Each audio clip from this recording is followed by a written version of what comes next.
Hello guys, এটা আমার প্রথম ব্লগ। আজকে বাবা আমার জন্য স্ট্রবেরি এনেছে। আমি বাবাকে অনেক দিন ধরেই বলছিলাম যে বাবা আমার জন্য স্ট্রবেরি আনো।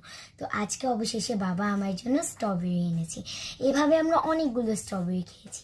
তারপরে মনে আসলো যে আমরা স্ট্রবেরিটাকে যদি মাখা করি তাহলে এটা, এখন আমি ভাবছি যে আমি স্ট্রবেরিটাকে মেখে খেলে এটার স্বাদটা কেমন হবে। তো চলো, তাই ফার্স্ট এটাকে আমরা ধুয়ে নিয়েছি। ধুয়ে নেওয়ার পর এটাকে আমরা কেটে নেব। স্ট্রবেরিটা কাটা শেষ। আমি গোল গোল করে কেটেছি। তোমাদের এভাবে যেভাবে ইচ্ছা তোমরা সেভাবেই কাটতে পারো, এইটাই কোনো কিচ্ছু সমস্যা নেই। আর যেটার মেন উপকরণগুলো কি সেটা তোমাদের দেখাই। বিট লবণ, চিনি আর ম্যাজিক মশলা। চলো এটাকে আগে আমরা তৈরি করে নিই। ফার্স্টে আমরা চিনি দিব। চিনিটা দেওয়া শেষ, এবার আমরা বিট লবণ দেব। বিট লবণটা তোমরা দিয়েছো না, এবার তোমরা সাদা লবণটা ইউজ করতেও পারো, নাও ইউজ করতে পারো। তারপর আমি ম্যাজিক মশলাটা দিব। আমি মিক্স করে নেব।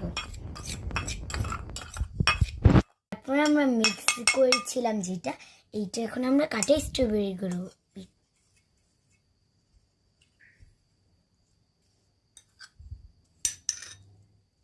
দেখুন গাইস, আমি মেখে নিয়েছি।